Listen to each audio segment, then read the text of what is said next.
Assalamualaikum, salam sejahtera cikgu Nan, kembali lagi. Dalam video pada kali ini, cikgu akan membincangkan pelajaran matematik tambahan SPM, fungsi trigonometri bahagian yang ke-8. Dalam bahagian yang ke-8 ini, kita akan membincangkan berkenaan dengan lakaran graf fungsi trigonometri dengan menumpukan kepada lakaran bagi graf sinus. Bentuk fungsi yang biasa yang perlu kita lakarkan adalah dalam bentuk y sama dengan a sin bx tambah c, y sama dengan a cos bx tambah c, dan y sama dengan a tangent bx tambah c, di mana a, b dan c adalah merupakan pemala. Sebagai contohnya, mungkin kita dikendaki melakarkan graf y sama dengan 2 sin 2x tambah 1. Jadi dalam video ini, saya akan bincangkan secara ringkas gambaran bagaimana untuk kita lakukan lakaran bagi graf-graf ini. Bagi graf trigonometri, ia mempunyai pattern yang tertentu. Sebagai contohnya, kalau kita lihat bagi graf sinus, kita akan dapati bentuknya merupakan lengkungan seolah-olah gelombang. Begitu juga dengan graf kosinus. Cuma yang berbeza adalah daripada titik awalnya ataupun permulaan. Kalau kita perhatikan graf y sama dengan sin x, kita perhatikan di sini bentuknya beralun seperti gelombang begini. Dan sekiranya sudut ini kita panjangkan, gelombang ini akan berterusan ataupun pattern ini akan berterusan. Begitu juga untuk y sama dengan cos x. Sementara bagi graf y sama dengan tangent x, bentuknya adalah agak berlainan berbanding dengan graf sinus dan kosinus. Graf tangent ini kita akan bincangkan dalam video yang akan datang. Secara umumnya, dalam lakaran graf, kita akan melalui beberapa peringkat ataupun beberapa langkah perlu diambil dalam melakarkan graf ini. Langkah yang pertama adalah kita menentukan nilai sudut-sudut penting untuk kita gunakan sebagai perwakilan bagi mendapatkan nilai-nilai trigonometri ataupun nilai bagi y. Sebagai contohnya, sudut-sudut istimewa seperti sudut pi per 2, pi 3 pi per 2 dan 2 pi seringkali digunakan sebagai sudut istimewa untuk kita mendapatkan nilai fungsi berkenaan. Langkah yang kedua, kita perlu jadualkan nilai sudut dan fungsi yang sepadan. Kita perlu mendapatkan apakah dia nilai bagi fungsi berkenaan yang merupakan nilai yang sepadan pada sudut yang telah kita pilih tadi. Langkah yang ketiga, kita perlu menggunakan kertas graf, pembaris dan juga pensel untuk melukiskan paksi-paksi iaitu paksi X dan paksi Y menggunakan skala yang sesuai dalam julat nilai sudut ataupun nilai X yang dikehendaki oleh soalan. Langkah yang keempat, kita pelotkan titik-titik ataupun tandakan titik-titik di atas graf berkenaan. Seterusnya, titik-titik yang telah dipelotkan itu hendaklah disambungkan menggunakan garis ataupun lengkung yang licin. Langkah yang terakhir, pastikan graf tadi dilabelkan selengkapnya. Sekiranya kita hendak membuat lakaran bagi sesuatu graf, biasanya dalam soalan telah dikemukakan julat bagi nilai sudut ataupun nilai X. katakan nilai julat yang diberikan X lebih besar atau sama dengan 0 dan lebih kecil atau sama dengan 2 pi.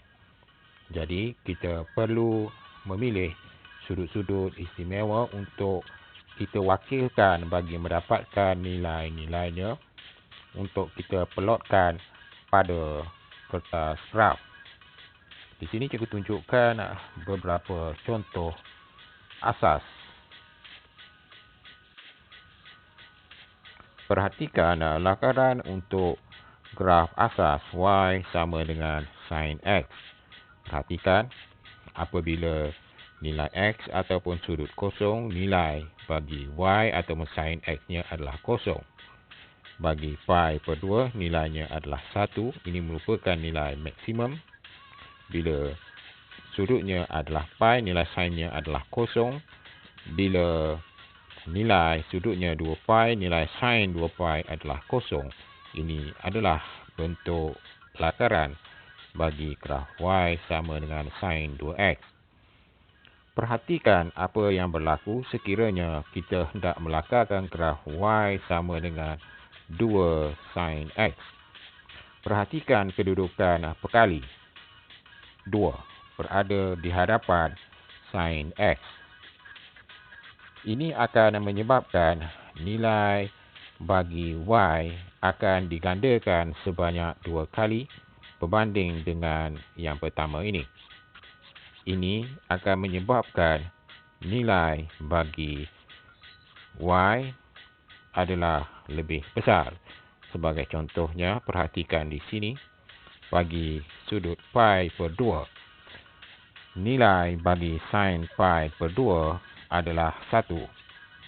Bila 2 sin X bagi pi per 2, nilainya perlu didarabkan dengan 2, menyebabkan nilainya akan berganda sebanyak 2 kali.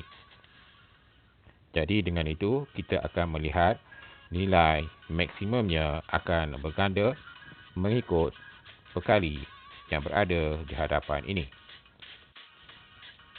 Perhatikan apabila kita melakarkan graf Y sama dengan sin 2X. Apa yang berlaku di sini adalah kita akan dapati dalam julat yang diberikan akan berlaku pertambahan kitaran. Kalau kita perhatikan, ini satu bentuk asas, tetapi disebabkan adanya perkali 2 di hadapan X di sini, menyebabkan daripada 0 ke 2 pi, dia akan membentuk 2 kali gelombang. Sekarang perhatikan apa yang berlaku apabila perkali ataupun terdapat perubahan di bahagian ini. Katakan kita nak melakarkan graf Y sama dengan sin X tambah 1. Ini akan menyebabkan nilai asal sin X tadi perlu ditambahkan dengan 1.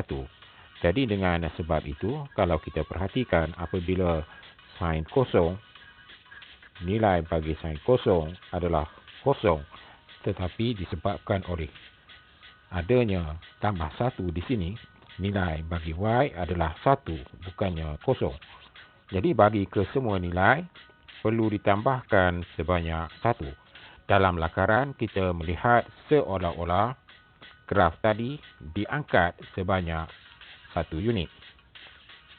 Jadi kalau kita gabungkan kesemua tadi, sekiranya melibatkan graf Y sama dengan 2 sin 2X tambah 1.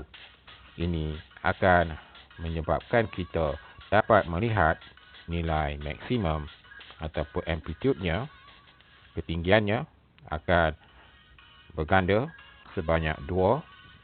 Kemudian dalam satu kitaran daripada 0 ke 2 pi, kita akan dapati bentuk asas sin itu akan digandakan sebanyak 2 kali.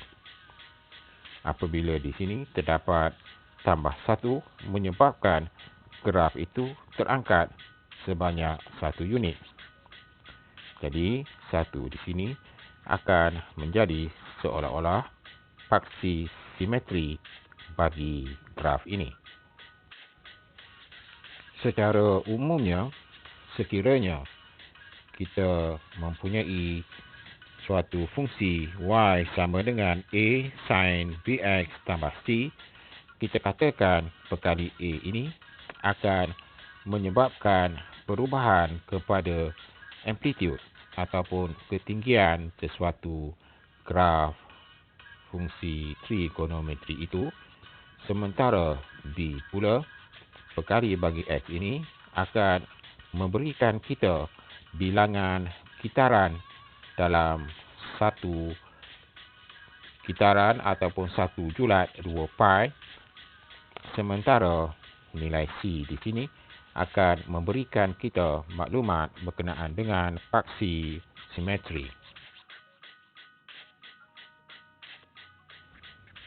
Itu adalah secara ringkas berkenaan dengan gambaran apa yang perlu kita lakukan dan perubahan-perubahan yang berlaku dalam lakaran graf. Hal ini akan lebih jelas apabila kita membincangkan contoh soalan tadi. Dalam video yang akan datang, kita akan lihat bagaimana membuat ataupun bentuk lakaran bagi graf kosinus dan juga tangent.